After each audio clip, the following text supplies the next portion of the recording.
Welcome to Morbid Matters. Today we're going to look at a 30-year-old cold case that, in my opinion, should have been solved decades ago. Stephanie Wasilishin was a 32-year-old loving mother of two young girls. Stephanie had had Nikki from a previous relationship, and she had Christina with her current boyfriend, Russell Peterson. The family lived together in a comfortable home in the scenic mountain town of Sedona, Arizona, where Stephanie worked at a local restaurant as a pastry chef, and Russell worked at the same restaurant as a chef. Relatives stated that Russell had been emotionally and physically abusive towards Stephanie in the past, and that she might have been getting ready to leave the relationship for good. In the early morning hours of July 9, 1993, Stephanie's daughters' lives would be changed forever. Russell claims that he had came home from work that night. He and Stephanie sat on the couch sharing a bottle of wine. Then they got into a conversation about Nikki's father, who was Stephanie's ex. And this is when the conversation started to get a bit more intense and confrontational, as they started to discuss Russell's upcoming work trip to New York for culinary training. The next bit that I'm about to get into is all Russell's side of the story, and it is the only side that we have. This all happened around 1 o'clock in the morning. Russell claims that as the arguing intensified, Stephanie went and got the only loaded gun that they had in the home, which was a Ruger Red Hawk .44 Magnum revolver, even though Stephanie had never handled this weapon before. This firearm actually belonged only to Russell. Stephanie was very uncomfortable with having a loaded weapon in the home, especially with her children present. She was, in short, not a gun person at all. Russell claims that Stephanie said, and I quote, "Russell, I'm going to shoot you." So he says that he put his hands up in a defensive posture and said, "No, step back, what are you talking about?" Russell claimed Stephanie then shot at him and missed, so he began to follow her into their bedroom, where he supposedly was trying to wrestle the gun from her, but the gun went off, and Stephanie was shot at point-blank range in the neck. Russell did not immediately call 911. He actually decided to move the gun first, tampering with evidence, which he did admit to, because he was worried that he might be accused of murder.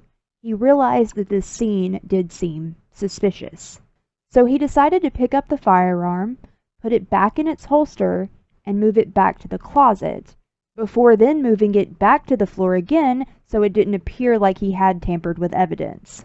Russell had also made a phone call to his dad before even calling 911, although it's unknown exactly what was said in this call. The reason we know Russell moved the gun is because his daughter, 3-year-old Christina, had actually woken up at some point, and it's believed she did witness the attack take place, because she did end up telling police about her father moving the gun, and she would tell police, as well as her older sister Nikki, that Poppy killed Mommy. She would say this multiple times in her police interviews. Poppy is what Christina typically called her father, Russell. But Christina would later go on to live with Russell, and soon her story changed, claiming that she never actually saw what happened that night, or that she had seen Stephanie shoot herself. Stephanie was likely already deceased at this point, but Russell's decision to protect himself before trying to call any life-saving services for Stephanie does seem extremely suspicious. Now let's listen to this 911 call made by Russell. I do sincerely apologize for the quality of this 911 call. I was having a ton of technical difficulties while I was uploading this, but I will be putting captions and text on the screen to help you guys out. 911,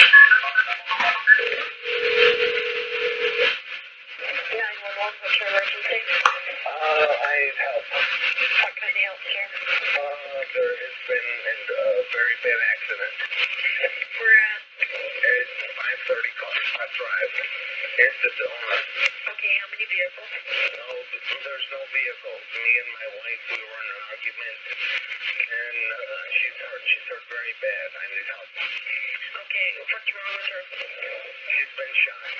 She was shot? Yes. Who shot her? We were...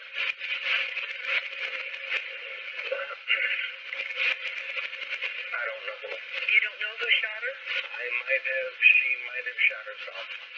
Okay, how old is she? She's 31 years old, 32. 32? Yeah. And where is she at right now? She's in our bedroom. Okay, are you at Drive? Arizona, Arizona. Okay, is that a house or is that a company? It's a house. Okay. And is she conscious? No. She's unconscious? Yes. Is she breathing? No, it doesn't look like she's breathing. Okay, stay on the line. I'm going to connect the PD to you, and I'm going to get the paramedics going, okay? She needs help. What is your name? My name is Russell Peterson. Do you know how to do CPR? No, I don't. Okay, stay on the line with me.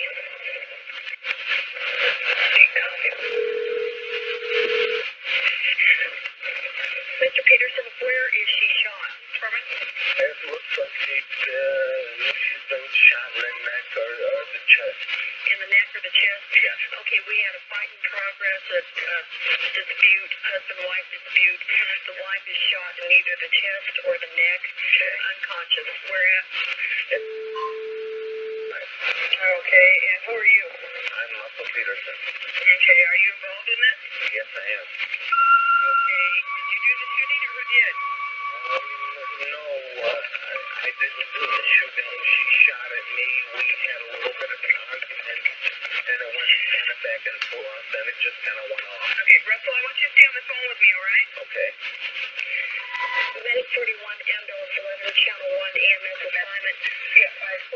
32-year-old female, gunshot wound to either the chest or the neck. Location will be the Spaghetti Western Incorporated. Drive. No, she's inside the house. Spaghetti Western Incorporated. Drive. All units stage until the WPD is on scene. Okay. How did she get shot, Russ? Medic 41, ambulance 11, channel 1, 0145. Oh my God. No, we had a little bit of an argument, and then she came. I have one loaded gun in the house, and she came in and she shot one time at me, and then we kind of had a little bit of a. Did you fight over the gun? And it went off. Don't hang up, all right? I need you to answer the line real quick. Mr. Peterson, I'm still with you. Where is she from where you are right now? She's still there, right in front of me. Are you the only one there? I've got my daughter right here. Okay. We need to verify if she is conscious. No. Can she respond to you? Is she breathing? No. Okay. Okay, what I want you to do, we need to start CPR. Okay? Can your daughter do CPR? How old is she? She's 3 years old. Okay, then you're going to have to do this. You're going to have to be listening to me on the phone and trying to do it, okay? I'm listening to you. Okay. Can you get the phone near her? Okay. The advised patient is unconscious, not breathing. We're starting CPR instructions. Okay, what I want you to do is open her airway. To do that, you need to put one hand under the neck, one hand on the forehead, lift up with one on the hand under the neck, and push down with one on for it. So her head is tilted way back like she's sniffing. Okay, 1 second. No, she needs help. I know. And you're good. Okay. We need help real bad. Okay, they are coming, but I need for you to do this for me, okay? Okay, is her head tilted back? Mr. Peterson, is it tilted? Okay, is it tilted back? I'm trying. Okay. If her head is tilted back, then what I need for you to do is pinch her nose. There's too much stuff around. What do you mean there's too much stuff around? What stuff? Is it coming out of the mouth? Yeah, it's coming out of everywhere. Okay. Is it coming out of the mouth? If so, we need to clear it out. Okay. Mr. Peterson, is the door unlocked? Okay, I've got her. Is your door unlocked, sir? My front door? Yes.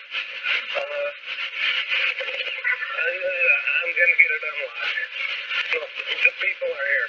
Okay, and that'll be the Leave officers. the house. Okay, that'll be officers. They're here. The officers are here. That's my daughter. She's 4 years old. She's going to be 4 August 11th. Mr. Peterson? Yes, sir. Okay. Yes, ma'am. They will go ahead and take over this for you, okay? Okay. All right. Okay, so then You can go ahead and talk to the officers. Okay. Okay, thank you. To me, this may be one of the most incriminating and bizarre 911 calls I have ever heard. I feel like he doesn't even sound like he's panicking or concerned. He mostly just sounds almost bored, which is a strange emotional state to have after something like this. Russell literally says, "I don't know who shot her. I might have shot her, or she might have shot herself." He admits to getting into this heated argument, Stephanie dying, he tampers with evidence after the fact, he didn't perform CPR, and no one thought this was enough to charge this guy with anything. 10-year-old Nikki was in the house at the time, but she didn't witness what happened. She didn't even know her mother was dead until 3-year-old Christina came running to her saying, "Poppy killed Mommy." Now, this whole encounter, as Russell claims it went down, would have been very out of character for Stephanie. She had never even used this firearm before, and she had 2 young children in the house who she cared for more than anything. And she was not the type of person to put her children's lives at risk by just randomly firing off a gun or shooting at someone or taking her own life with her kids in the home. These would have been way too aggressive and hot-tempered of actions for someone like Stephanie.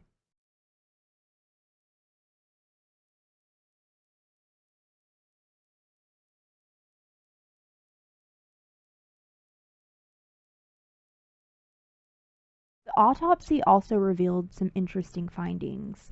The bullet wound went through the left side of Stephanie's neck. However, Stephanie was right-handed. There was gunshot residue found on Stephanie's left hand. However, shooting a gun with your non-dominant hand is very difficult, especially in the position that Stephanie was in when she died. The medical examiner also believed Stephanie was in a defensive posture when she was shot, and the police did not believe that Stephanie had taken her own life. Because, for one, people don't typically unalive themselves in this manner or with their non-dominant hand, especially with their 2 children sleeping in the other room. Police even did a simulation of the shooting with a model of the weapon used, and had a woman of similar size to Stephanie in a posture where the bullet would have entered the left side of her neck. But it proved to be very difficult to shoot with this pose. The shooting did work when they added a second person and presented a struggle. During the last interview detectives had with Russell, he changed his story and had been uncooperative with police. He wasn't returning phone calls or coming to his scheduled interviews with investigators. He ended up moving when he was not supposed to, and he never took a polygraph test. For the next segment of this case, we have a special interview. Nikki is the oldest daughter of Stephanie Wasilishin. It's been 30 years, and this case is still officially an unsolved cold case because Stephanie's boyfriend, Russell Peterson, was simply never charged with anything due to lack of evidence. Investigators still feel like there's just not enough evidence to say who pulled the trigger, and they only have one side of the story. Which, of course, they only have one side of the story. Russell is the only one left alive to tell the tale. Nikki and her family have worked tirelessly to get justice for this case, and yet they seem to be coming across dead ends. They have been on local news stations that have done stories about this case. Nikki has done 11 podcasts. This will make 12 to get the story about her mother's case out there. She, of course, has been in contact with every avenue of law enforcement imaginable, from local police to the FBI.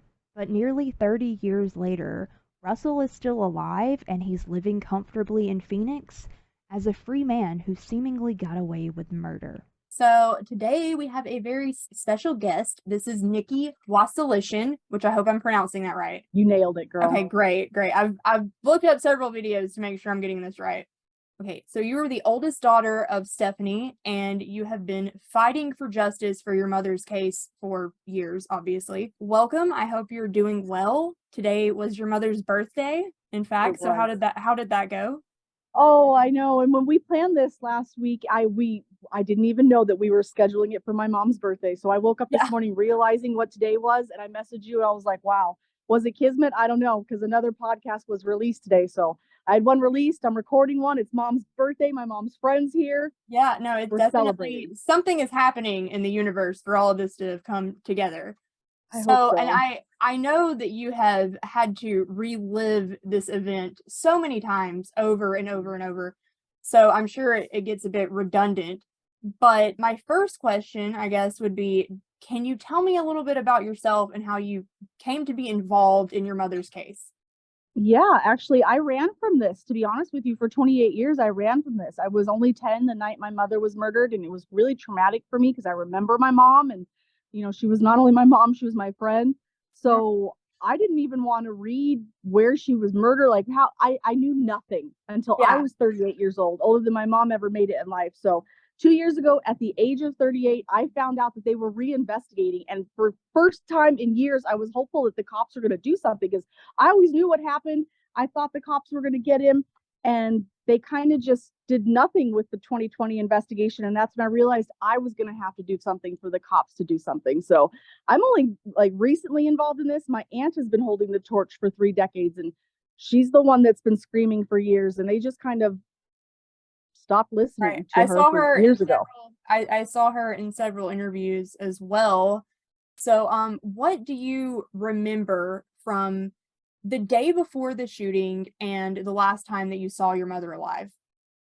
I remember she was on the phone a bunch that night. I had no idea what she was doing, but I remember us getting yelled at to go to our room, be quiet. Right. And she was just really unhappy and yelling a bunch. And I didn't know why for years and years and years. And as an adult, I know that she was actually making plans the night of her murder to leave the man that she was with, the father of my younger sister, Christina. And it's women are 70 times more likely to get killed within the first couple of weeks of leaving a relationship. And she got killed within hours of deciding to leave. So she didn't get a chance to pack a bag. So you feel like this was definitely a violent situation gone to the extreme? Very much so. He claims that she grabbed the gun first, though. I mean, there's been no dispute about the altercation. There was a fight. He admits it. But for years, he's claimed that she went and grabbed the gun, and that's how he's gotten away with murder, blaming my mother's murder on herself. Right. I was actually going to come to this question a little bit later, but since it kind of got brought up, my theory when researching this case was that maybe there was a struggle, and during that struggle, he had the gun and he put it in her hand and fired. And that could have been why there was gunshot residue on her left hand. And that would have made sense also for a domestic violence case like that. Have you ever thought of that being the possible cause? Well, the medical examiner ruled that the reason why my mom had gunpowder residue present on her left hand was because it was in a defensive posture and positioning, i.e. she had her hand up in defense, not that he was putting the gun in it. But okay. It wasn't. The GSR doesn't point to her shooting the gun. From the medical examiner's point of view. It points to her being in a defensive posture. But the Sedona Police Department seems to bypass the medical examiner's ruling. She's trying to push the gun away.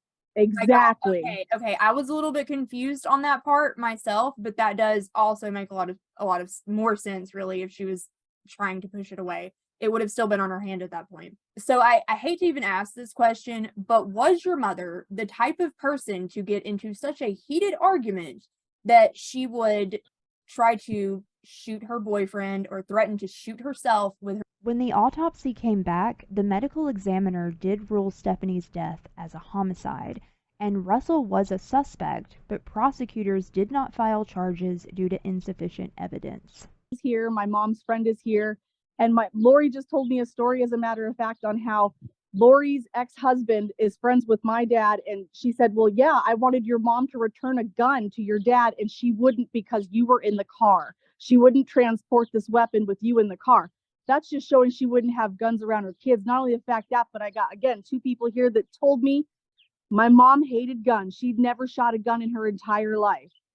So why on this night he states that she was going to do this with her 2 children sleeping, a murder-suicide? It's just, it doesn't make any sense, especially considering the fact that she had just made plans hours prior to leave this man because she was unhappy, not to kill him.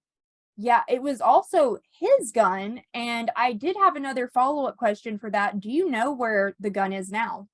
Yeah, still in Sedona police lockup. It still is in evidence. So I still Yeah. want some more testing on it, and they're looking at me like I'm nuts No, because they're saying that both people had access to the gun. So if my mom's, I don't know, I would like more testing. If my mom's fingerprints aren't on the gun, doesn't that prove that, hi, my mom never held the gun? yeah. If only his fingerprints are on it, or now they can do touch DNA.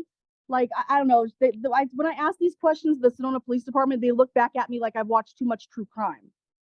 Going back a little bit here, what was your life like after your mother was killed? Like, who did you go live with? What happened to your relationship with Russell and your sister?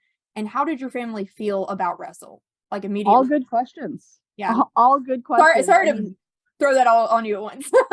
No worries. I mean, my mom had 2 different baby daddies. So right. After my mother died and no charges were pressed upon Russell, both children went to their prospective fathers. So about a week later, we were both assigned to our dads, and we didn't actually see each other for another year. Like, he kept Christina, my younger sister, 3, away from our side of the family because the night of my mom's murder, she saw it. She was actually, I know in your TikTok you said that the 2 children were sleeping. Yeah. Well, in all reality, my little sister saw the murder, and she was in the hallway, and I apologize. She kept, no, you're okay. She kept repeating in the cop car that night, Poppy killed mommy, Poppy killed mommy. And I had no idea why she kept saying this.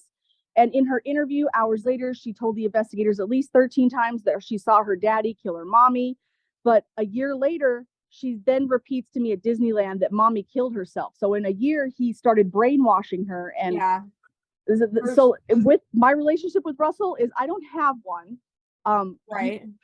No. But your sister does, obviously, because she was still raised by him, and obviously probably has a different outlook on this, I would assume. We were raised separate, so we don't really have a relationship with her. Pockets of time, and I connected. We connected when she was in her teens, when she called me, and we connected when she was in her late 20s. But I haven't spoken to my sister in 3 years. The Sedona Police Department's looking for her. I'm looking for her. I can't track her down. She's gone under. She doesn't want to deal with this. She originally agreed to help the Sedona Police Department do a confrontation call with her father. But since then, she's been gone for 3 years. So I get it's traumatic. Yeah. I didn't want to deal with it for 28 years. So I would just like her to deal with it and hopefully come up for air and help us. So one of the things that I had a little bit of difficulty finding information on, so I thought maybe you could clear this up a little bit. Was there evidence that there was a first shot fired in the home that was missed, like in a wall or something like that? Good question. Yeah. Now I'm going to answer that because there's no proof. Again, we have his side of the story, and then we have what the family believes happened. There were 2 gunshots dispensed from the .44 Magnum Ruger Red Hawk. Mm-hmm. We have no way to determine which one was shot first or second. One killed my mother, shot her here, and killed her. The other one was shot in the living room, like from the hallway, and it hit by the front door.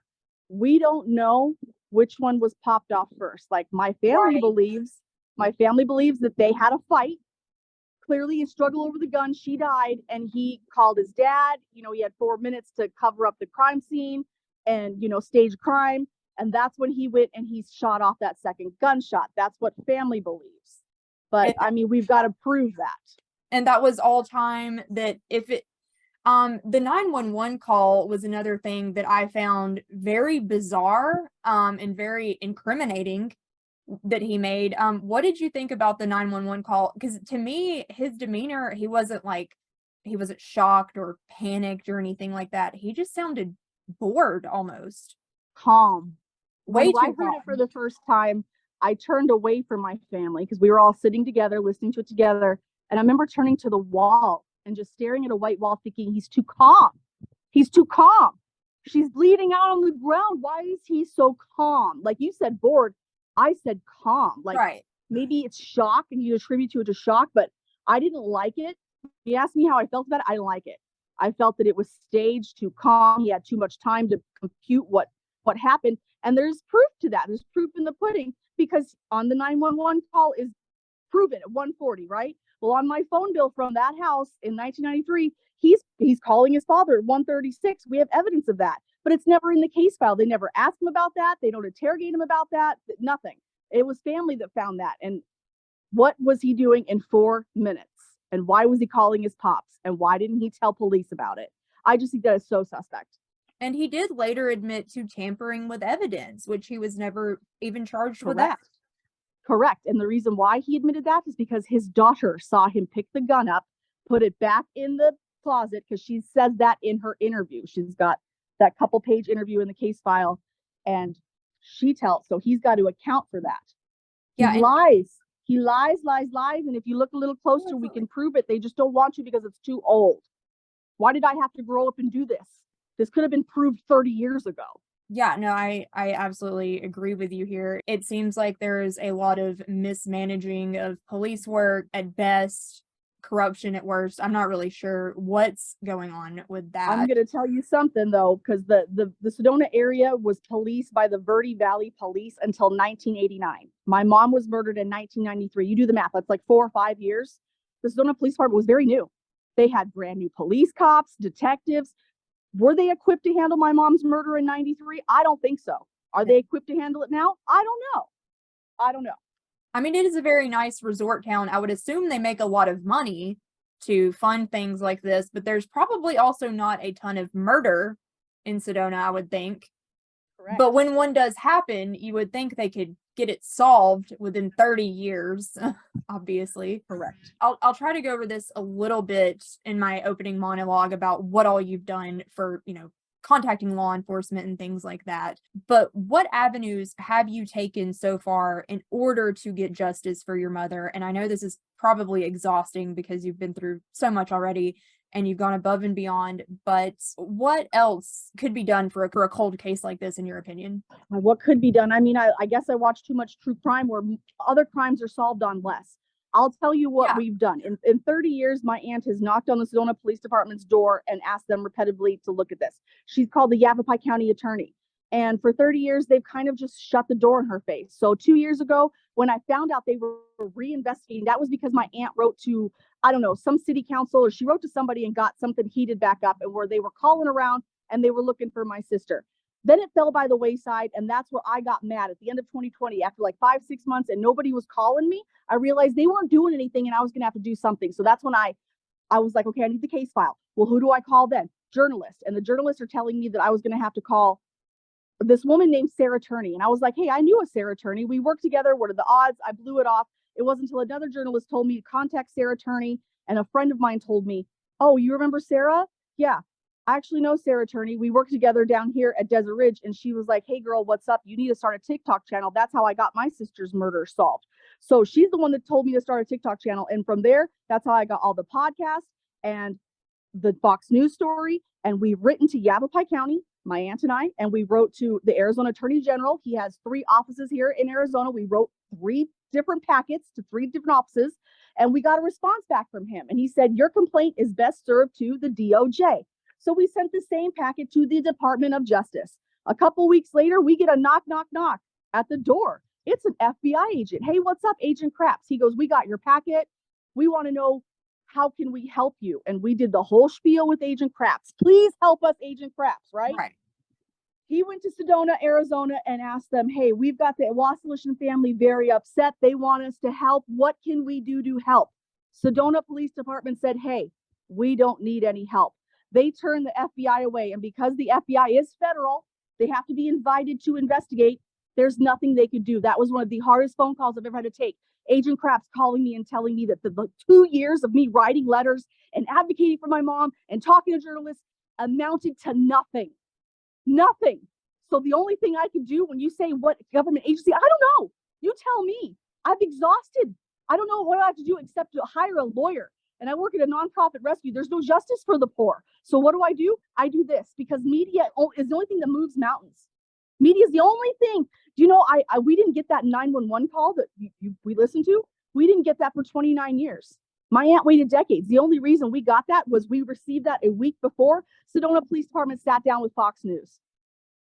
Media moves mountains. So that's why I'll take any interview. I'll talk to any podcast, any YouTube channel, You got 2 subscribers, you got 2 million. I want to talk to you about my mom's murder. Absolutely. No, I agree with you. I mean, I'm so sorry. This shouldn't be as difficult as it is. It shouldn't be. And it's a full-time job.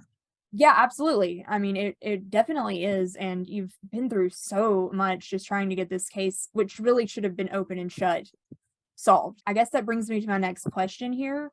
Why do you believe that Russell wasn't charged?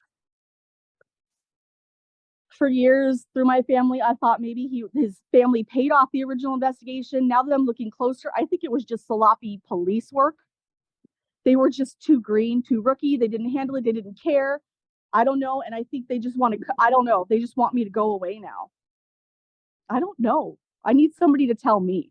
All I have is family speculation and the heartache of a dead family member.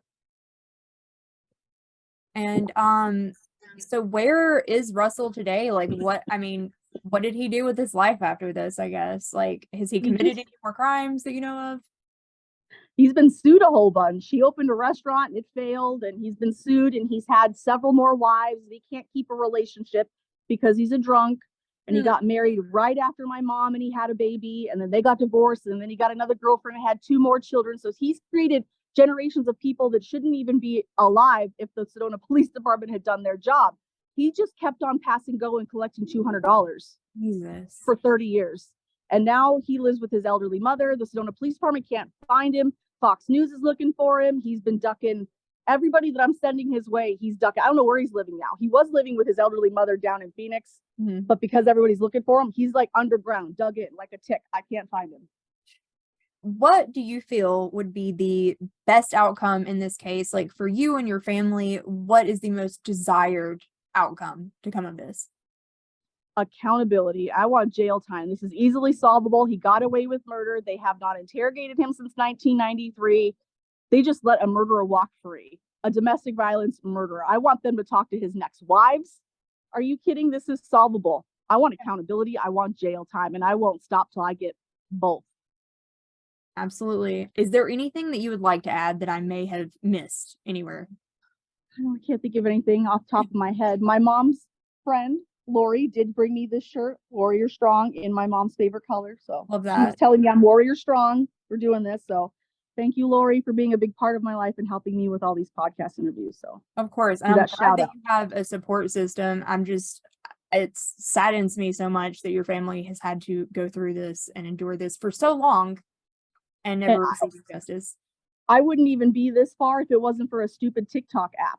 I would still be talking to journalists. Please help me. Here's my case file. Help me. You do have, that was going to bring me to the last thing. So you do have a good bit of followers on TikTok. Thankfully, you are getting awareness out as much as you possibly can. I think that you've gone above and beyond what most people would have done. I think a lot of people would have started to feel discouraged at some point, but you haven't given up. What platforms? I will definitely link your TikTok, but are you on any other platforms, or what are your handles for where people can find you? I'm not really a social media person. It took another victim of a family member to tell me this is what I had to do. Yeah. I didn't know that there was a game plan. There was like a playbook that we had to play by, and I guess there is. No, it's really TikTok. I do daily updates. Mom has a website that Rainey Robinson started. We're still building that, but if you want to know what's going on daily, just follow the TikTok handle for right now. Thank you all so much for watching. I greatly appreciate it, and I'm sure so does Nikki. Be sure to sign her change.org petition to finally get some justice for her mother's case. I will be linking that in the description. Also, be sure to follow her on TikTok, and she's also on YouTube on a page called My Mother's Murder in a Minute. Also, if you are a victim of domestic violence, please get help. There are services out there that can help you, as well as apps that can help you and potentially save your life. My recommendation is to be sure to keep a paper trail and document everything in case you have to go to court or file a restraining order. That is it for this case. Please be sure to subscribe and be safe out there.